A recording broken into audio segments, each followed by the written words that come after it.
Salut les espions, bienvenue dans La Promesse est pour vous. On clôture cette semaine avec le hashtag Men of God où on parle de ce qu'est un homme de Dieu, un homme selon le cœur de Dieu, un homme qui dispose de ce cœur, de cet amour de Dieu, de cette disposition intérieure qui est en Jésus-Christ, chose que la parole nous invite à rechercher, à faire grandir en nous ces dispositions, d'être habités par les mêmes dispositions qui étaient en Jésus-Christ. J'aimerais vous lire pour terminer un dernier passage qui se trouve dans Actes des Apôtres au chapitre 10, verset 38. Vous savez comment Dieu a oint du Saint-Esprit et de force Jésus de Nazareth, qui allait de lieu en lieu, faisant du bien et guérissant tous ceux qui étaient sous l'emprise du diable, car Dieu était avec lui. J'aimerais lancer ce dernier défi, cette dernière caractéristique de ce qu'est un homme de Dieu, de ce que doit être un homme selon le cœur de Dieu, être un homme de bien. Mais pas un homme de bien selon la chair, pas un homme de bien selon nos prédispositions, être un homme de bien selon le Saint-Esprit, selon la force, selon l'onction de Dieu. Pourquoi? Parce qu'on est un homme de bien avec Dieu.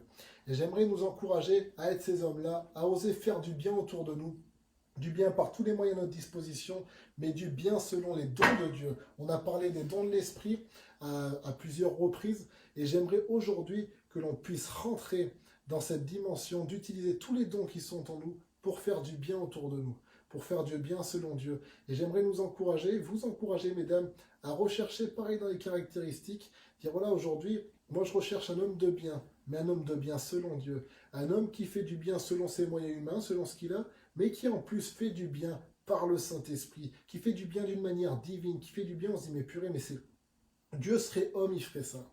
Effectivement, Dieu serait homme, il ferait ça parce que c'est l'Esprit de Dieu en nous qui nous pousse à faire ce bien-là. J'aimerais que vous nous encouragiez à ça, que vous nous aidez à parvenir à cette dimension. Et nous, messieurs, j'aimerais qu'on rentre dans cette catégorie de personnes qui faisons des bonnes œuvres, qui faisons des choses de bien, qui soyons là, qui disons, voilà, aujourd'hui, je me mets au service de la communauté, je me mets au service du prochain. J'aime mon prochain comme moi-même, parce que la Bible dit comment peux-tu aimer le Dieu que tu ne vois pas si tu n'aimes pas ton frère que tu vois.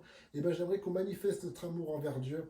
Comment? Par l'amour envers le prochain, par l'amour notamment envers nos frères qui sont en Christ et nos frères et sœurs bien entendu, et qu'on puisse manifester toute cette dimension.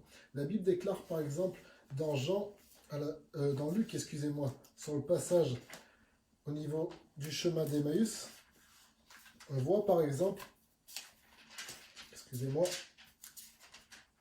dans Jean au chapitre 24, il est dit,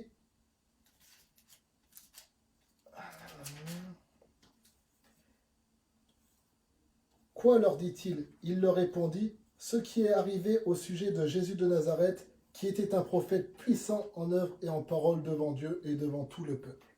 Amen.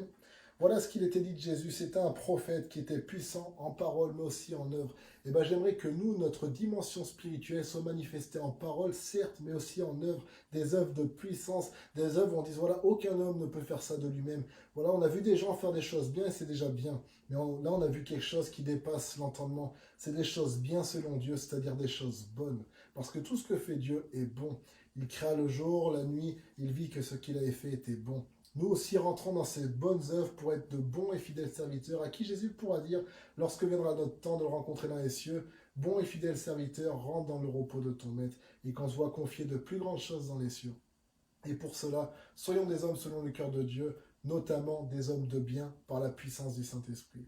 Soyez bénis et on se retrouve bientôt pour La Promesse est pour vous.